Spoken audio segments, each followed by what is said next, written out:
Hello everyone.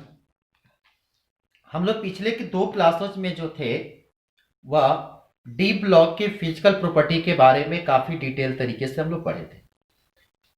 आज हम इस लेक्चर सीरीज का तीसरा लेक्चर हम लोग देखने जा रहे हैं। इस लेक्चर सीरीज में तीसरे लेक्चर में आज हम लोग पढ़ेंगे कि किसी भी डी ब्लॉक एलिमेंट्स का स्टैंडर्ड इलेक्ट्रोड पोटेंशियल कैसे कैलकुलेट करते हैं। उसके बाद कुछ कंपाउंड जो होते हैं कलर कंपाउंड शो करते हैं, कुछ कंपाउंड कलर शो करते हैं तो उनके ऑक्सीडेशन नंबर के साथ कलर क्या क्या रिलेशन होता है। फिर हम लोग देखेंगे कि जो भी एलिमेंट्स होते हैं वह कुछ एलिमेंट्स जो होते हैं वो पैरामैग्नेटिक होते हैं, कुछ डायामैग्नेटिक होते हैं, कुछ फेरोमैग्नेटिक कंपाउंड होते हैं। फिर हम लोग सीखेंगे कि इस कंपाउंड के ऑक्सीडेशन नंबर के बढ़ने के साथ साथ इसके एसिडिक, बेसिक और एम्फोटेरिक के क्या रिलेशन होते हैं। तो इतनी चीजें हम इस क्लास में कवर करेंगे। जो व्यक्ति पिछले क्लासेज जो जिनकी नहीं हुई है वो इस वीडियो के आखिर में मतलब कि नीचे डिस्क्रिप्शन में आपको वीडियो नंबर फर्स्ट और वीडियो नंबर सेकंड के लिंक दिए रहेंगे, आप उस पर आसानी से देख सकते हैं। आइए हम बिना किसी अगर हम क्लास पे स्टार्ट करें तो इलेक्ट्रोड पोटेंशियल की बात करें तो कहते हैं कि the magnitude of ionization in ionization energy given a clue to the amount of energy required to rise the metal to a particular oxidation state in a compound। मतलब कि अगर हम दूसरे वर्ड में बोलें तो कहते हैं कि thermodynamic stability of the compound of transition elements can be evaluated in the term of magnitude of ionization energy of the metals as smaller the ionization energy of the metal as stable its compound। मैंने कहने का सीधा सा मतलब है कि कोई भी कंपाउंड जो होता है वो अपने थर्मोडायनेमिक स्टेबिलिटी लेता है और थर्मोडायनेमिक स्टेबिलिटी लेने के बाद वह आसानी से स्टेबिलिटी गेन करता है। मतलब कि जितने भी हमारे पास एलिमेंट्स होते हैं हर एलिमेंट्स रिएक्शन में पार्टिसिपेट करने के बाद वो थर्मोडायनेमिक स्टेबिलिटी ले लेते हैं और थर्मोडायनेमिक स्टेबिलिटी लेने के बाद वो आसानी से मार्केट में स्टेबल कंपाउंड हो जाते हैं। मतलब कि इसी तरह से हर एलिमेंट्स की अपनी थर्मोडायनेमिक स्टेबिलिटी लेने की टेंडेंसी होती है। यानी सीधे से कहने का मतलब है कि अगर कोई भी कंपाउंड हमारे पास है, अगर उसे हम सॉल्यूशन में अगर डीप कर दे तो कहते हैं कि in the solution the stability of the compound depend upon the electrode potential. मतलब कि जो हमारे पास कंपाउंड का इलेक्ट्रोड पोटेंशियल होता है वह डिपेंड करता है कि वो कंपाउंड कैसा स्टेबल होगा क्या अनस्टेबल होगा। पहली चीज। दूसरी चीज कि जब भी हम लोग इलेक्ट्रोड पोटेंशियल कैलकुलेट करते हैं तो उस पर विशेष रूप से ध्यान देते हैं कि वो हमारे एक्वस मीडियम में खासकर रहना चाहिए। मतलब कि अगर कोई हमारे पास कोई भी कंपाउंड दिया गया है तो सबसे पहले उसे हम एक्वस मीडियम में ले जाकर डीप करेंगे, एक्वस मीडियम में उसे आयोनाइज करते हैं। आयोनाइज करने के बाद हम उसका इलेक्ट्रोड पोटेंशियल कैलकुलेट करेंगे। तो हमारे पास जो भी हमारे डी ब्लॉक का एलिमेंट होता है वो डी ब्लॉक का एलिमेंट मेनली जो होता है वो सॉलिड स्टेट में पाया जाता है। मतलब कि अगर हमारे पास मेटल सॉलिड में है तो सबसे पहले इसे हम मेटल को गैस में कन्वर्ट करेंगे और सॉलिड से गैस में कन्वर्ट करने की प्रक्रिया कहलाती है सब्लिमेशन। और जब एनर्जी इसको दी जाती है तो उसे कहते हैं एनर्जी जो delta H S B N sublimation energy, इसको कहते हैं हम लोग एंथैल्पी ऑफ सब्लिमेशन। ये हमारे पास सब्लिमेशन एनर्जी के रूप में काम करता है। जब मेटल कोई भी मेटल, ध्यान रखेंगे कि किसी भी कंपाउंड में को डायरेक्ट आयोनाइज एक्वस मीडियम में, सॉलिड को डायरेक्ट हम एक्वस मीडियम में नहीं डाल सकते हैं। उससे सबसे पहले हम गैसियस मीडियम में ले जाएंगे। गैसियस मीडियम में ले जाने के बाद उससे हम आयोनाइज करेंगे। आयोनाइज करने के बाद उससे हम एक्वस मीडियम में डालेंगे। मतलब कि जब हम मेटल को सीधा सॉलिड से सीधा गैस में कन्वर्ट किए, इसे कहलाते हैं सब्लिमेशन। सॉलिड से गैस में कन्वर्ट करने के लिए जितनी एनर्जी लगती है वह कहलाती है सब्लिमेशन एनर्जी। अब यहां से जो हमारे पास जो गैसियस पार्टिकल्स थे, अब इसको हम क्या करते हैं कि आयोनाइज करते हैं। जब इसे हम आयोनाइज करेंगे तो यह कहलाता है आयोनाइजेशन एनर्जी। अब जो हमारे पास आयोनाइज मेटल मिला, अब इसे हम एक्वस मीडियम में डालते हैं और जब इसे हम एक्वस मीडियम में डालते हैं तो यह आगे चलकर हाइड्रेट होता है। इसी को हम लोग कहते हैं हाइड्रेशन एनर्जी। मतलब कि जो एक्वस मीडियम में हम लोग डालने के बाद ये क्या हुआ कि हाइड्रेट होता है और इसी को चूंकि aqueous medium hydration H2O molecules होते हैं, तो ये जो डेल्टा HHYD मतलब जो हमारे पास ये एक्वस मीडियम मिला, इसे हम कहते हैं एंथैल्पी ऑफ हाइड्रेशन। मतलब कि एक सॉलिड प्रोसेस से एक्वस मीडियम में लाने तक आने में हमको 3 स्टेप को फॉलो करना पड़ता है। सबसे पहला स्टेप होता है कि मेटल सॉलिड स्टेट से पहले मेटल गैसियस स्टेट में आता है, जहां पे हीट ऑफ सब्लिमेशन की जरूरत पड़ती है।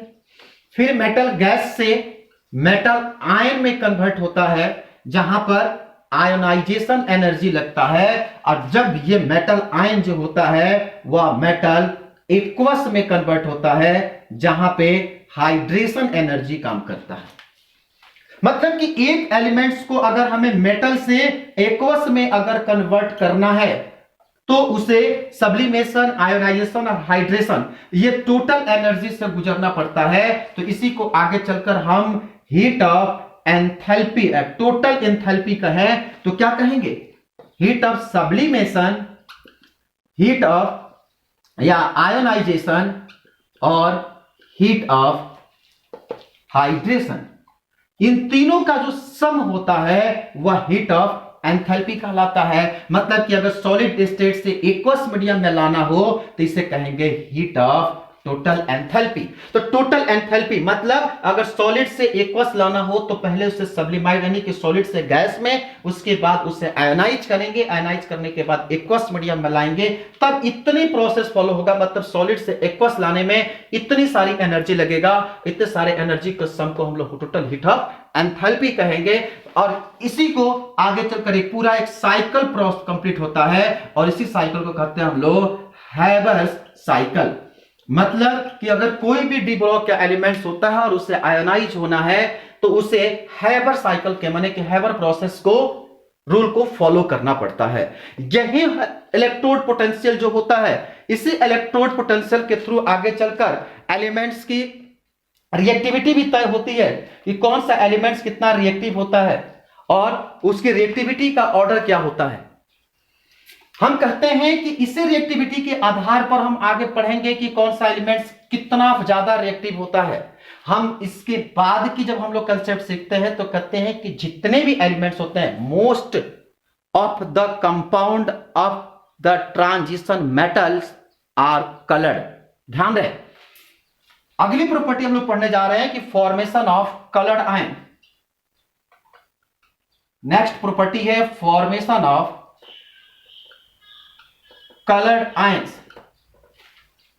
इसकी प्रॉपर्टी क्या होती है? कहता है कि जितने भी हमारे पास कंपाउंड हैं, लगभग सारे डी ब्लॉक के एलिमेंट, मोस्ट, ध्यान रहे बहुत अच्छी लाइन है कि most of the transition series elements are coloured. Most of the, not total. कहते हैं कि जो एस और पी ब्लॉक के एलिमेंट्स होते हैं वो मैक्सिमम व्हाइट कलर के होते हैं, और डी ब्लॉक के जो एलिमेंट्स होते हैं वो मैक्सिमम कलर्ड होते हैं। जो कलर की जो क्लासिफिकेशन करते हैं on the basis of vacant D subshell. जिस एलिमेंट्स में वैकेंट डी सबसेल पाया जाएगा वह एलिमेंट्स कलर्ड होंगे, और जिसमें वैकेंट डी सबसेल नहीं पाया जाएगा वह एलिमेंट्स कलरलेस होंगे। तो हम कैसे कर सकते हैं? तो हमारे पास तथ्य क्या होगा कि on the basis of vacant D orbital the elements belong two coloured या कलरलेस। तो वैकेंट डी ऑर्बिटल होगा वो कलर्ड होंगे, जो वैकेंट डी ऑर्बिटल नहीं होगा वो कलर्ड नहीं होते हैं। मतलब कि जब भी हमारे पास अगर ट्रांजिशन सीरीज का एलिमेंट्स है तो नॉर्मली मैक्सिमम एलिमेंट्स जो होते हैं वह कलर्ड होते हैं। मतलब कि हम जब भी जब हम डिवाइड करते हैं तो on the basis of oxidation number. दूसरी चीज, आप ये भी नहीं कह सकते हैं कि जिस एलिमेंट्स का एक ऑक्सीडेशन नंबर, मतलब कि आउटर मोस्ट में अगर एक इलेक्ट्रॉन है या आउटर इलेक्ट्रॉनिक कॉन्फ़िगरेशन अनपेयर्ड इलेक्ट्रॉनों की संख्या अगर एक है, तो आप ये भी नहीं कह सकते हैं कि इसकी जो कलर एक वाली की होगी वो दूसरे वाली एक की भी होगी, ये भी कोई श्योर नहीं होता है। लेकिन एक चीज की जरूर श्योरिटी है कि अगर उसका ऑक्सीडेशन नंबर अगर मतलब आउटर मोस्ट इलेक्ट्रॉनिक कन्फिगरेशन या आउटर मोस्ट में अनपेयर्ड इलेक्ट्रॉनों की संख्या अगर 0 होती है तो एलिमेंट्स प्रॉपर रूप से कलरलेस होता है। जैसे में अगर हम एग्जांपल दें, अगर एस्केंडियम 3+, इसके आउटर इलेक्ट्रॉनिक कन्फिगरेशन जो होता है वह 3d0। कैसे? एस्केंडियम 21 होता है 3d1 4s2, 3 इलेक्ट्रॉन बाहर निकलेंगे तो 2 इलेक्ट्रॉन इसका, 1 इलेक्ट्रॉन यहां, तो हो गया 3d0। जब 3d0 होगा तो नंबर ऑफ अनपेयर्ड इलेक्ट्रॉन की संख्या जो होगी वो कितनी होगी? 0। और जब नंबर ऑफ अनपेयर्ड इलेक्ट्रॉन की संख्या होगा तो कलर जो होगा, कलर ऑफ द कंपाउंड जो होगा, कलर ऑफ द आयन जो होंगे उनकी, चूंकि 0, तो बताया भी कि जो ऐसी स्थिति जो हमारे पास जब भी आता है वह कलरलेस शो करता है। तो जिसका अनपेयर्ड इलेक्ट्रॉन की संख्या 0 होगा वह कलरलेस होता है। उसी तरह से हमारे पास और भी बहुत सारे कंपाउंड जैसे titanium 3+, electronic configuration 3d1, last में इसका टाइटेनियम का होता है 3d4 4s3d। तो टाइटेनियम, स्कैंडियम टाइटेनियम उसका होता है 3d2 4s2, तो उसमें से 3 इलेक्ट्रॉन निकलेंगे तो 2 s का निकलेंगे। इसका टाइटेनियम का होता है 3d2 4s2, 3 इलेक्ट्रॉन निकालेंगे तो 3d1, 2 इलेक्ट्रॉन इसमें से, 1 इलेक्ट्रॉन इसमें से, तो हो गया 3d1। आउटर मोस्ट में एक अनपेयर्ड इलेक्ट्रॉन की संख्या 1, इसका कलर जो होता है वह पर्पल कलर का होता है। ध्यान रहे, हम ये नहीं कहेंगे कि जिसका अनपेयर्ड इलेक्ट्रॉन की संख्या 1 होगा वह पर्पल कलर का होगा, नहीं, बाद में ये तथ्य जो होते हैं गलत हो जाते हैं। इस तरह से हम इसमें कई सारे एलिमेंट्स को हम पढ़ सकते हैं। टाइटेनियम 4+, इसका इलेक्ट्रॉन आउट 3d2, इसमें कितने इलेक्ट्रॉन? 2, इसका जो टाइटेनियम 3-4, जब इसका आप लेके चलेंगे तो होता है 3d2 4s2, जब 4 इलेक्ट्रॉन निकलेंगे तो मतलब ये हो गया 3d0। जब 3d हो गया 0 तो ये हो गया कैसा? कलरलेस। उसी तरह से आप वैनेडियम 3+, जब वैनेडियम 3+ पढ़ते हैं तो ये होता है 3d2, आउटर मोस्ट में 2 इलेक्ट्रॉन, कलर जो होता है इसका ग्रीन। क्रोमियम 3+ होता है 3d3, आउटर मोस्ट में 3 इलेक्ट्रॉन, कलर जो होता है वह होता है वायलेट। उसके बाद मैग्नीज 2+ होता है 3d5, आउटर मोस्ट में 5 इलेक्ट्रॉन, कलर होता है लाइट पिंक। उसी तरह से Mn3+, आउटर इलेक्ट्रॉनिक कन्फिगरेशन होता है 3d4, आउटर मोस्ट में 4 इलेक्ट्रॉन, इसमें कलर होता है वायलेट। अभी बोले कि यहां पर आउटर इलेक्ट्रॉनिक कन्फिगरेशन 3 पर भी वायलेट और यहां 4 पर भी वायलेट। उसी तरह से Fe2+, outer electronic configuration 3d6, outer most में 4 इलेक्ट्रॉन, इसका कलर जो होता है वह green. Fe3+, 3d5, outer most में 5 इलेक्ट्रॉन, कलर जो होता है येलो। और कोबाल्ट 3+, आउटर इलेक्ट्रॉनिक में 3d7, लास्ट में 3 इलेक्ट्रॉन, कलर होता है पिंक। और लास्ट में निकेल Ni2+, इलेक्ट्रॉनिक में 3d8, आउटर मोस्ट में इसके 2 इलेक्ट्रॉन, कलर जो होता है वह ग्रीन। उसके पास लास्ट में हम ऊपर लिख देते हैं कॉपर 2+, 3d9, आउटर मोस्ट में इलेक्ट्रॉन पोजीशन 1, कलर जो होता है वह blue colour. Copper 2+, 3d10, 0, colour less. Zinc 2+, 3d10, 0, colourless. तो इस तरह से हम कहेंगे कि आउटर मोस्ट जो इलेक्ट्रॉनिक कॉन्फ़िगरेशन पेयर की इलेक्ट्रॉनों की जो संख्या होगी वह डिसाइड करता है कि वह आयंस किस कलर का होता है।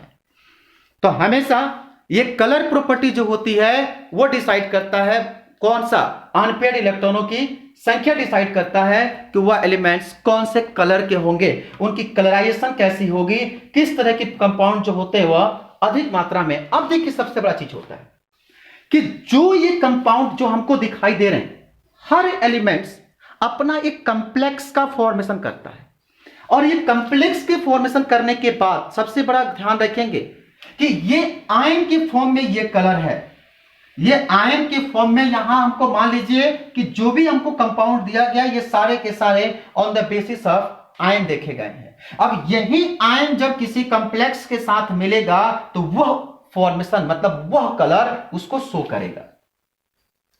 तो सबसे बड़ी चीज होती है कि इसमें एक और इंपॉर्टेंट खास बात होती है कि ये अपने आयन के फॉर्म में है। जब अलग कंपाउंड, जब अलग एलिमेंट मिलकर जब कंपाउंड बनेगा तो उसकी फ्रीक्वेंसी भी डिसाइड करेगा। ये फ्रीक्वेंसी बड़ा इंपॉर्टेंट फैक्टर काम करता है। अब जब वेवलेंथ होता है, वेवलेंथ और फ्रीक्वेंसी एक बहुत अच्छी रिलेशन होती है, उस पर भी डिपेंड करेगा कि ये पार्टिकल्स की कलर कैसी हो गई। मतलब कि कंपाउंड जो होगा, जो रियल कंपाउंड मान लीजिए कोबाल्ट 3+ पर यहां पर पिंक कलर का है, तो जरूरी नहीं है कि हमेशा कंपाउंड जो होगा, जो कंपाउंड कोबाल्ट से जो कंपाउंड बनेगा वो पिंक ही कलर का होगा, ऐसा कोई जरूरी नहीं है। क्योंकि जैसे ही जो इसके साथ जो नॉन मेटल मिलेगा या जो भी एलिमेंट्स इसके साथ मिलकर कंपाउंड का फॉर्मेशन करेगा वो उसकी वेवलेंथ और फ्रीक्वेंसी पर डिपेंड करेगा। कितना वेवलेंथ और फ्रीक्वेंसी पर मिल रहा है तो वहां से उसकी कलर डिसाइड होती है।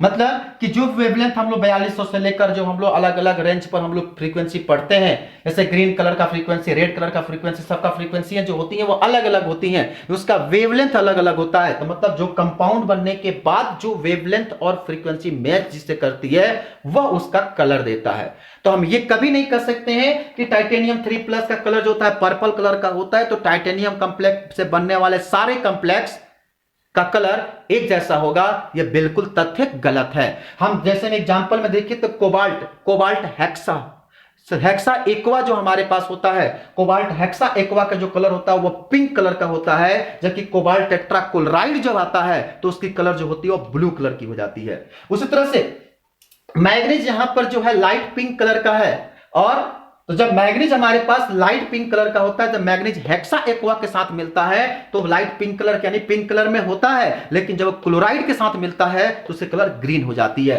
तो वही आप कभी ये नहीं कह सकते हैं कि मैग्नीज जो होता है वह हमेशा वायलेट कलर देता है या पिंक कलर देता है, ऐसा कभी नहीं है। उसकी फ्रीक्वेंसी मैच करेगा, जो कंपाउंड बनेगा वो कंपाउंड किस फ्रीक्वेंसी पर जाकर मैच कर रहा है, उसका वेवलेंथ कितना है वो डिसाइड करेगा उस कंपाउंड का कलर क्या होता है।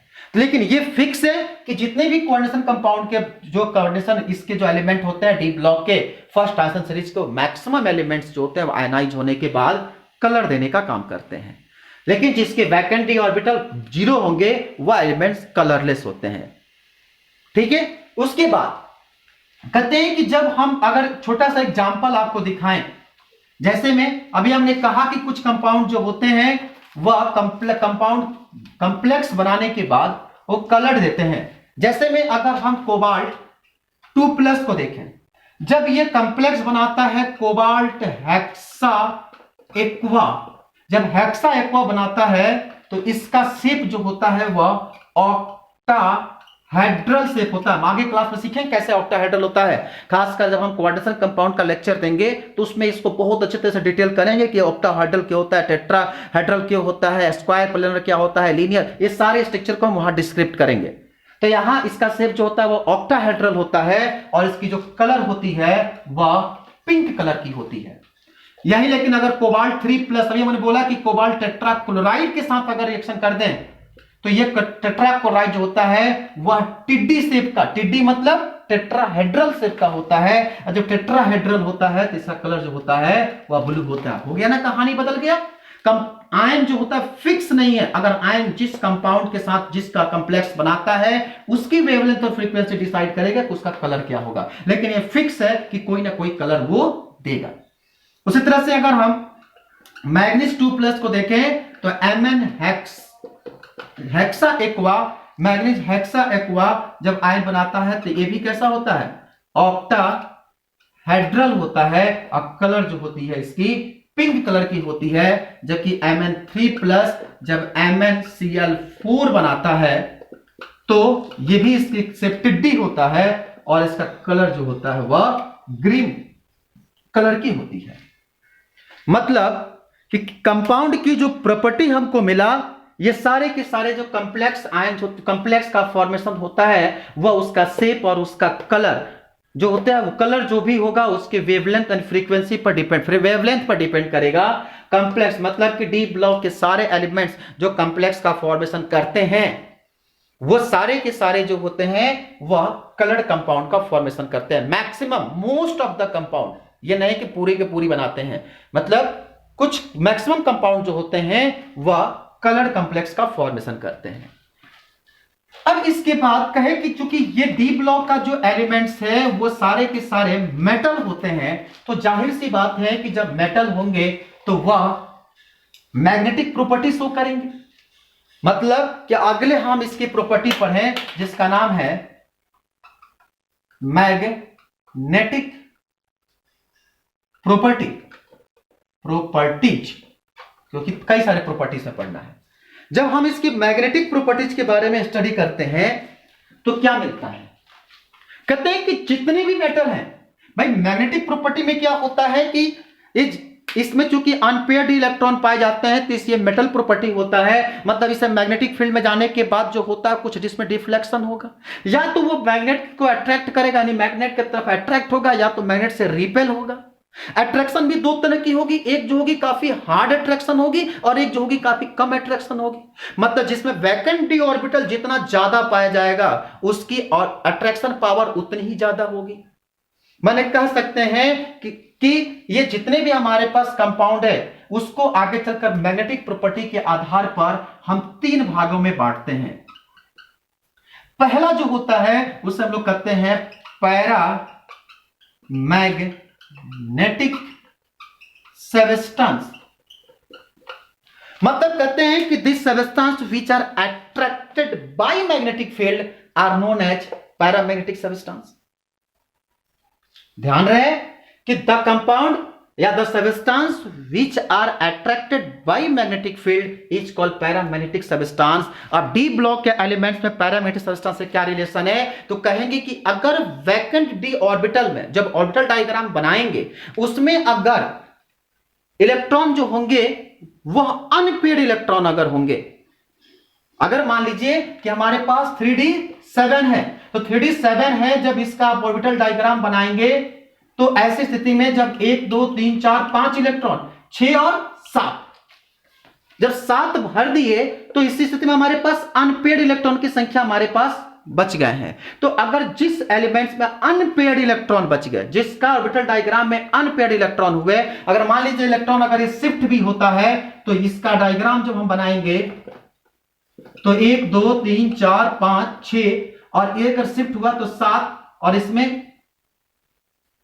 तो ऐसी स्थिति में जब ये इलेक्ट्रॉन यहां शिफ्ट होगा तो फिर भी हमारे पास एक जो डब्बा है वो वैकेंट बच गया। मतलब यहां ये इलेक्ट्रॉन पेयर्ड नहीं है। मतलब अगर ऑर्बिटल में अनपेयर्ड इलेक्ट्रॉन अगर बच जाता है तो वो सारे कंपाउंड जो होंगे वह पैरामैग्नेटिक कंपाउंड कहलाएंगे। अभी हम आपके आगे एग्जांपल से प्रूफ करेंगे। ठीक है, तो जो एलिमेंट्स जिसके पास क्या होगा, जो मैग्नेटिक की तरफ मतलब कि मैग्नेटिक फील्ड में अट्रैक्ट होता है, सब attracted by magnetic field is called paramagnetic. और जिस एलिमेंट्स में इसकी सबसे बड़ी कैरेक्टर होती है कि अगर अनपेयर्ड इलेक्ट्रॉन की संख्या अगर पाई जाती है तो वह कहलाता है paramagnetic. Opposite the substance which are repel by magnetic field, मतलब उसे रिपेल करेगा, उसे कहते हैं हम लोग डायामैग्नेटिक सबस्टेंस। और डाया मतलब होता है 2। हमेशा दिमाग में याद रखो, कैसे हम याद करेंगे कि कौन पैरा होगा कौन डाया होगा। डाया मतलब क्या, 2 होगा। इसका मतलब कि अगर जो इसके ऑर्बिटल डायग्राम है, ठीक है, और ऑर्बिटल डायग्राम में अगर इनके इलेक्ट्रॉन अगर अनपेयर्ड नहीं है, मतलब वो पूरे के पूरे पेयर्ड में है। पेयर्ड मतलब क्या, 2, अगर पूरे इलेक्ट्रॉन 2 की संख्या में है तो वो कहलाएंगे डायामैग्नेटिक। तो याद करने का तरीका, डाया मतलब दो, मतलब अगर इलेक्ट्रॉन पेयर्ड में है तो डायामैग्नेटिक, अगर अनपेयर्ड में है तो पैरामैग्नेटिक। तीसरा जो होता है, अब हम बोलते हैं कि अट्रैक्शन जो होती है वो दो तरह की होती है। एक जो होती है मिनिमम अट्रैक्शन होती है, और एक अट्रैक्शन जो होती है वो एक स्ट्रॉन्ग अट्रैक्शन होती है।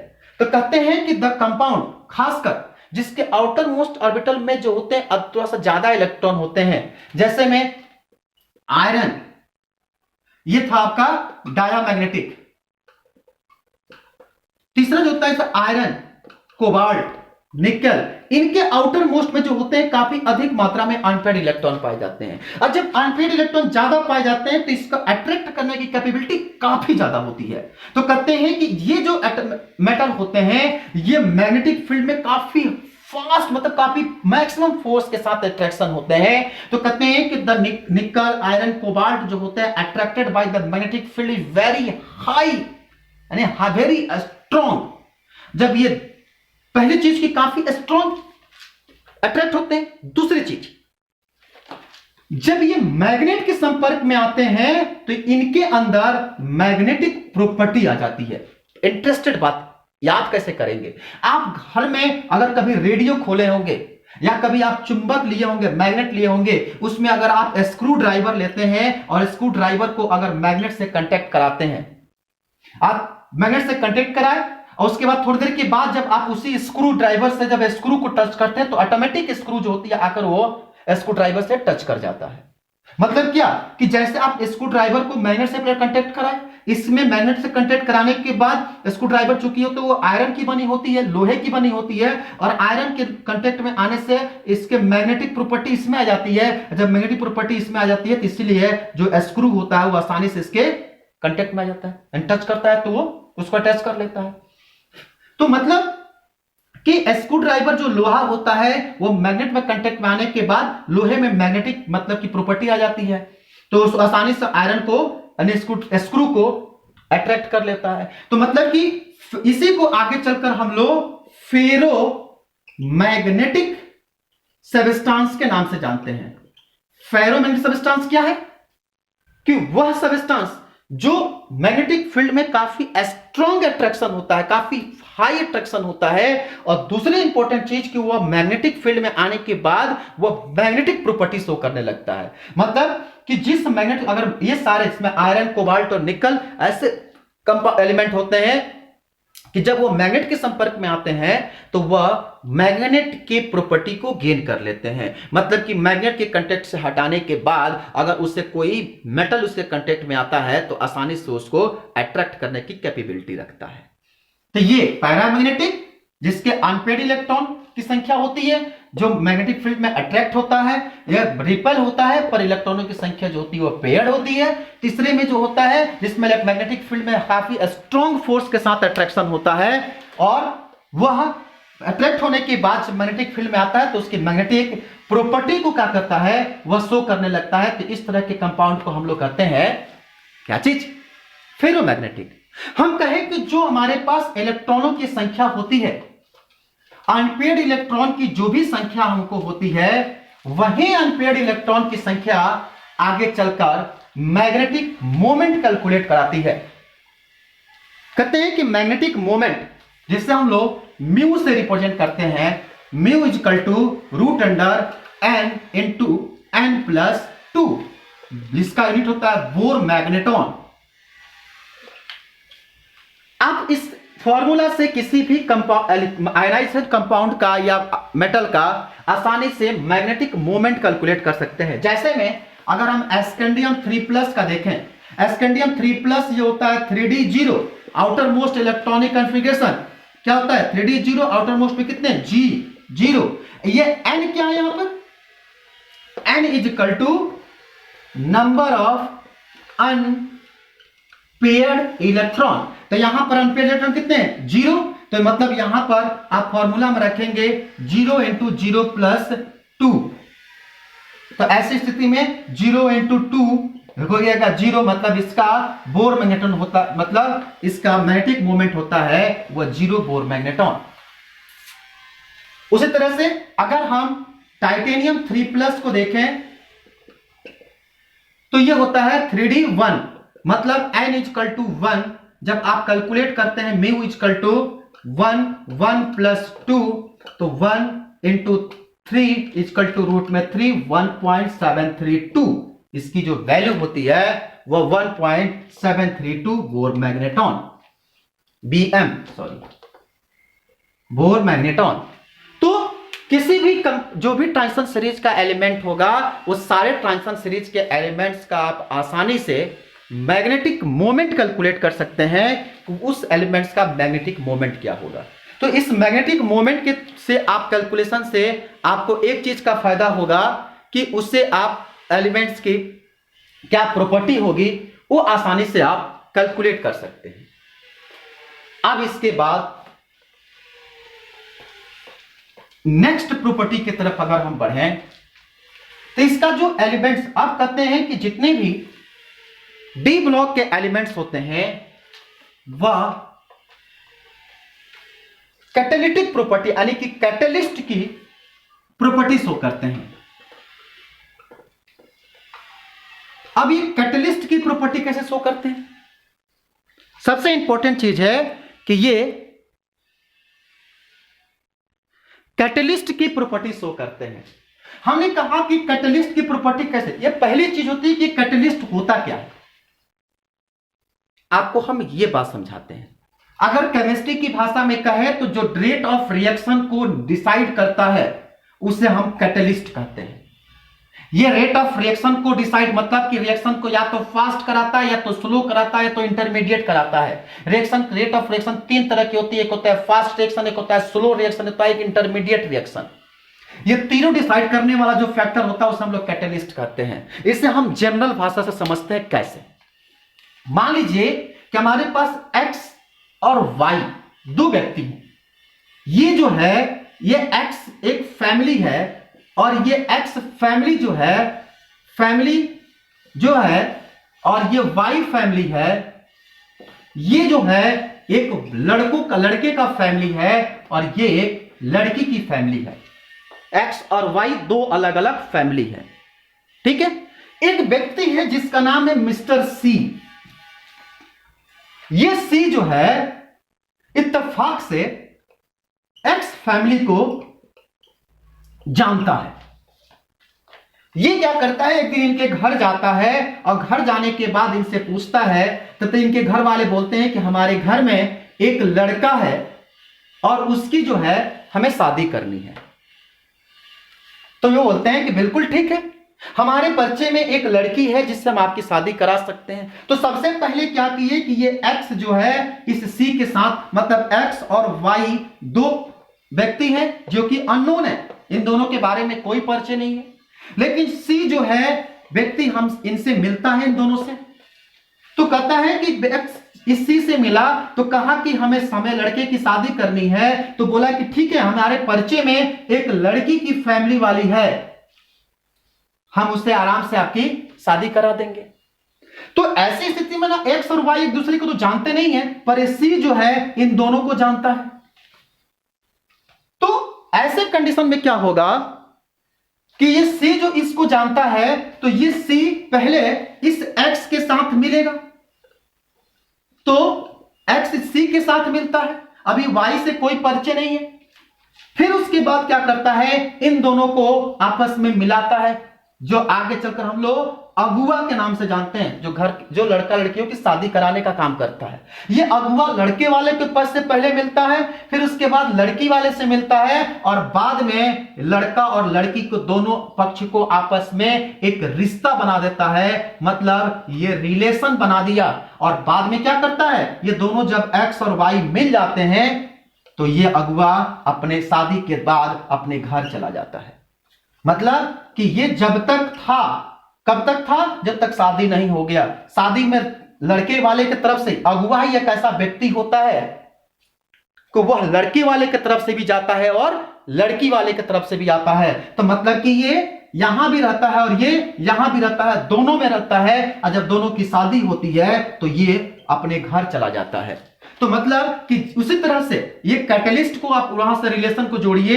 ये कैटलिस्ट जब रिएक्टेंट में करता है तो सबसे पहले ये रिएक्टेंट के साथ मिलता है, फिर उसके बाद जिस दूसरे अननोन को लेकर आता है, अननोन के लाने के बाद एक नया प्रोडक्ट बनता है और कैटलिस्ट बाहर चला जाता है। तो ये होता है कैटलिस्ट, जो रेट ऑफ रिएक्शन को कंप्लीट करते हैं, रिएक्शन के रेट को डिसाइड करते हैं। अब ये अगवा 3 तरह के होते हैं। एक जो होता है काफी जल्दी शादी करा देते हैं, मतलब एक कैटलिस्ट जो होता है काफी फास्ट रिएक्शन करा देता है, तो उसे हम लोग कहते हैं फास्ट रिएक्शन या फास्ट कैटलिस्ट। कुछ जो होते हैं धीरे धीरे कराते हैं, उसे हम लोग कहते हैं स्लो, और जो कहते हैं ना फास्ट ना स्लो, उसे कहते हैं हम लोग इंटरमीडिएट। हमें उम्मीद है कि आप कैटलिस्ट की प्रॉपर्टी को बड़े अच्छे तरीके से इस एग्जांपल से समझ गए होंगे। तो मिल गया हमें कैटलिस्ट किसे कहते हैं। अब कहते हैं कि जो डी ब्लॉक के एलिमेंट्स होते हैं वह कैटालिटिक प्रॉपर्टी को शो करते हैं। जैसे मैं एक एग्जांपल दें, कह रहा है कि आयरन, पहला एग्जांपल हम फेरस और मोलिब्डेनम को लें, तो कह रहा है कि फेरस और मोलिब्डेनम जो होते हैं वह हाइड्रोजिनेशन रिएक्शन को शो करते हैं। कहां पे? जहां हम लोग कांटेक्ट प्रोसेस में, जब हम लोग ऑर्गेनिक रिएक्शन जो लोग पढ़ते हैं, ऑर्गेनिक रिएक्शन में जब हम लोग अमोनिया का प्रोसेस सीखते हैं, अमोनिया बनाते हैं किस वजह से? हैबर प्रोसेस से। वहां पे जब हम लोग हैबर प्रोसेस यूज करते हैं तो हाइड्रोजिनेशन करने की प्रक्रिया में हम लोग फेरस और मोलिब्डेनम को कैटलिस्ट में यूज करते हैं। उसी तरह से जब हम लोग निकल देखते हैं, निकल का जहां भी हम लोग हाइड्रेशन कराते हैं, या आप यहां पर भी हाइड्रोजिनेशन की प्रोसेस होती है, जहां पर आप कह सकते हैं कि नॉर्मल रिएक्शन भी, कभी कभी एक कैटालिटिक रिएक्शन भी होती है। आप हाइड्रोजनेशन कहेंगे तो थोड़ा सा गलत स्टेटमेंट होगा, आप यहां पर याद रखिए ये कैटालिटिक प्रॉपर्टी शो करता है। और ये शब्द जहां अच्छा लगेगा कि निकल जो होता है वह हाइड्रोजिनेशन शो करता है, कि जहां आप ऑर्गेनिक रिएक्शन देखते हैं हर जगह हाइड्रोजिनेशन शो करने के लिए हम लोग कैटलिस्ट निकल का प्रयोग करते हैं। जहां पर आप देखेंगे कि मेथेन जो होता है वह क्लोरीन के एसिड के साथ रिएक्शन करने पर वहां हाइड्रोजन मॉलिक्यूल्स का बाहर निकल जाना, वहां हर जगह जहां हाइड्रोजिनेशन की बात आती है वहां पर निकल का हम लोग यूज करते हैं। उसी तरह से V2O5 वेनेडियम पेंटाऑक्साइड, इसका यूज हम लोग करते हैं oxidation of SO2 to SO3। SO2 से SO3 बनाते समय कौन सी प्रोसेस होती है? आप इस याद करिएंगे कि SO2 SO3 की प्रोसेस जो होती है कहां पे? इन द प्रोसेस ऑफ क्या, या प्रोसेस फॉर बनाने के लिए प्रिपरेशन ऑफ H2SO4। कौन सी प्रोसेस होती है? यहां पर कौन सी प्रोसेस हम लोग पढ़ते हैं? नाम होता है कांटेक्ट प्रोसेस। कांटेक्ट प्रोसेस से जब H2SO4 बनाते हैं तो हम लोग V2O5 को यूज करते हैं कि पहले वो SO2 से SO3 में कन्वर्ट होता है, फिर वहां से H2SO4 का फॉर्मेशन होता है। उसी तरह से इसी V2O5 का यूज हम लोग करते हैं जब हम लोग नैप्थेलीन को पैथेलिक एसिड में कन्वर्ट करना होता है, तो वहां पर भी हम लोग इस V2O5 का यूज करते हैं। इतना ही नहीं, MnO2 मैग्नीज ऑक्साइड जो होता है इसका यूज हम लोग एज ए कैटलिस्ट के रूप में डिकम्पोजिशन ऑफ H2O सॉल्यूशन, मतलब कि पानी के डिकम्पोजिशन में हम लोग यहां MnO2 का यूज करते हैं। उसी तरह से जहां हम लोग ब्लीचिंग पाउडर पढ़ते हैं, कोबाल्ट जो होता है, कोबाल्ट साल्ट जो होता है as a decomposition of bleaching powder, मतलब ब्लीचिंग पाउडर के डिकम्पोजिशन में भी हम लोग कोबाल्ट साल्ट का यूज करते हैं। तो इतनी सारी प्रॉपर्टी होती है जो कि ये कैटलिस्ट जो होते हैं काम करते हैं। हम अगर आपको एक छोटा सा एग्जांपल से समझाएं, जैसे अगर हम V2 जो SO2 होता है, जब ये V2O5 के साथ मिलता है, हमने कहा कि SO2 जो होता है वो V2O5 पहले SO2 को SO3 में कन्वर्ट करता है। तो पहले कहते हैं कि जो SO2 हमारे पास होता है जब V2O5 के साथ मिलता है तो बनाता है SO3 और साथ में V2 और 4। ये यहां पर कैटलिस्ट है, यहां हमारे पास एलिमेंट है, सॉरी ये कंपाउंड है, इसके साथ रिएक्शन पे तो पहले हमारे पास ऑक्सीडाइज हुआ, मतलब यहां से ऑक्सीडेशन की प्रोसेस हुआ। जब यहां पे ऑक्सीडेशन पढ़े ना, ऑक्सीडेशन रिडक्शन के कंसेप्ट, ऑक्सीडेशन का मतलब क्या होता है और रिडक्शन का मतलब क्या होता है, आपको बहुत सिंपल तरीके से बताते हैं। रिडक्शन ऑक्सीडेशन में देखो भैया, पैसा जो होता है वो गोल होता है, पैसा गोल होता है। अगर ये इसका सर्कुलर गोल होता है, अगर आपके जेब से अगर पैसा निकलेगा तो जाहिर सी बात है कि आपके पैकेट से पैसा घटेगा। घटेगा मतलब वो होगा रिड्यूज, और जब रिड्यूज होगा तो कहलाएगा रिडक्शन। पैसा आपके जेब से घटना मतलब आपकी मनी, आपके जेब मनी रिड्यूज होना, मतलब वही प्रोसेस होता है रिडक्शन। लेकिन अगर वहीं आपके पैकेट में पैसा बढ़ना तो वो कहलाएगा ऑक्सीडेशन, मतलब आपके पैसा बढ़ रहा है। तो ध्यान रहे, जो एलिमेंट्स यहां से रिड्यूस हुआ, मान लिया अगर AO है, यहां पर अगर AO से AO2 बन गया, मतलब ऑक्सीजन यहां से यहां पर बढ़ रहा है, तो यह कहलाया यहां पर ऑक्सीडेशन।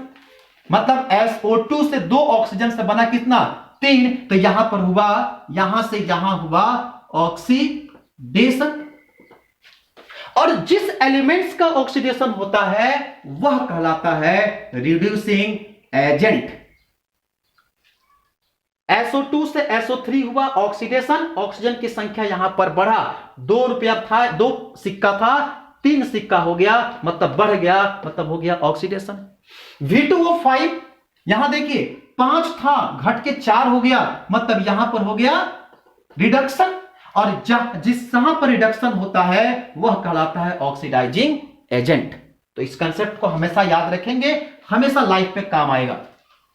अब जो ये V2O4 हमको बना, जब ये पुनः SO2 के साथ ऑक्सीजन के संपर्क में आता है तो ये एक इंटरमीडिएट कंपाउंड बनाता है, जिसको हम लोग कहते हैं वेनेडाइल सल्फेट, VANADYL, वेनेडाइल सल्फेट।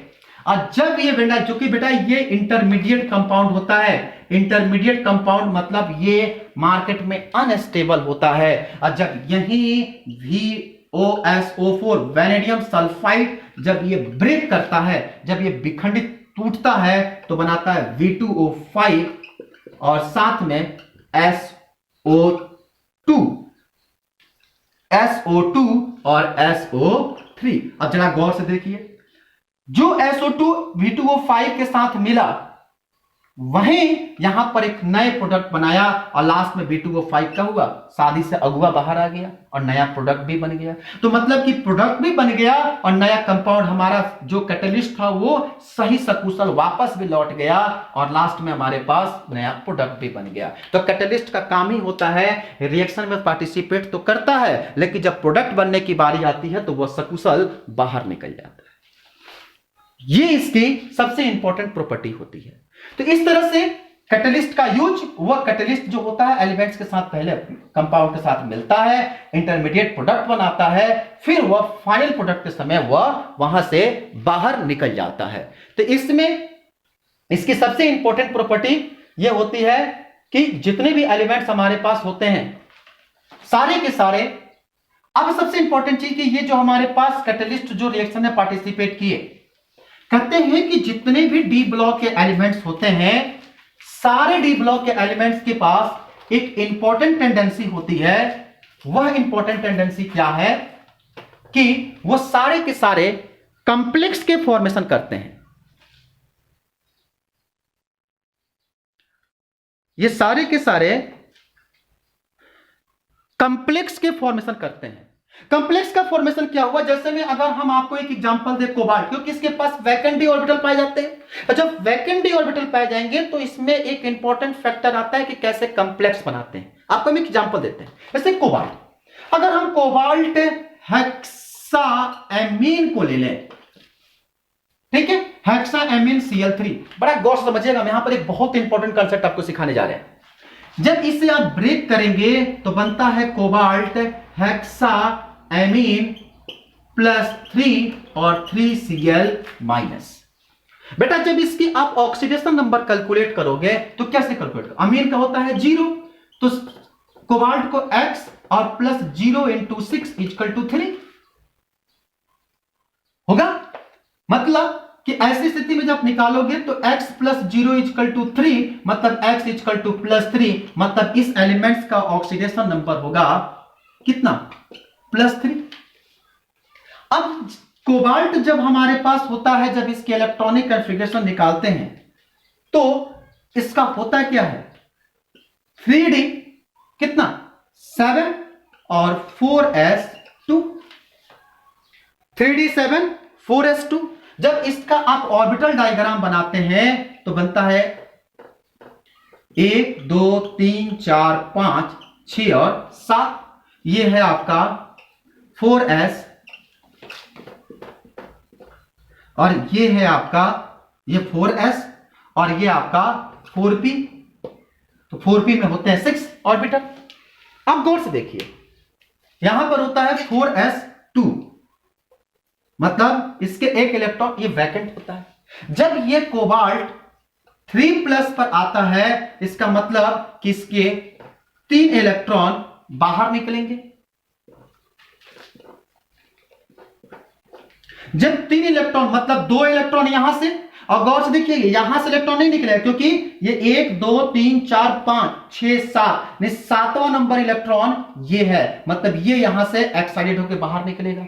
मतलब ये 3 निकलेंगे तो 1 2 3 4 5 और ये बस बच गया 6, सातवां गायब हो गया। अब जब ये कंपाउंड के साथ, जब NH3 के साथ यहां मिलेंगे, जब CONH3 का होल 6 3 प्लस जब मिलेगा, मतलब जैसे ये एक्साइटेड स्टेट में आएगा तो ये इलेक्ट्रॉन शिफ्ट करना शुरू करेगा, और ऐसी स्थिति में जब शिफ्ट होगा तो क्या बनेगा?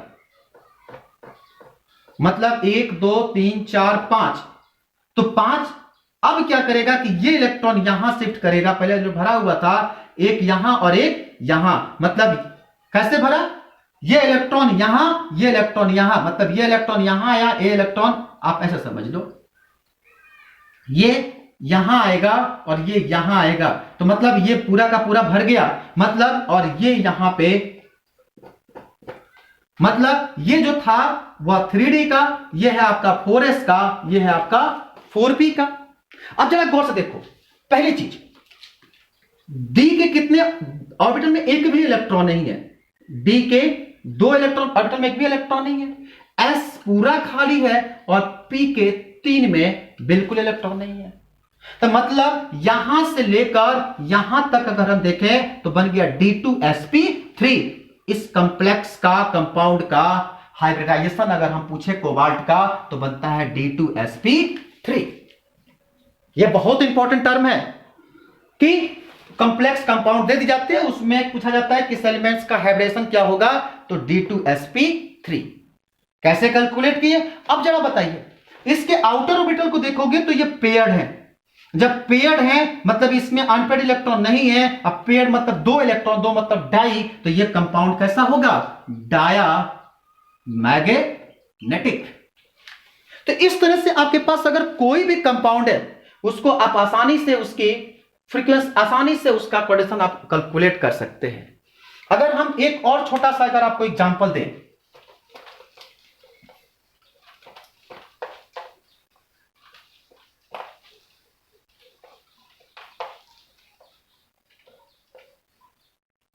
जैसे में अगर हम कोबाल्ट ले लें, तो अगर हम कॉपर ले लें, जब हम कॉपर की कैलकुलेट करते हैं यहां पे, तो कॉपर जो होता है इसके इलेक्ट्रॉनिक कॉन्फ़िगरेशन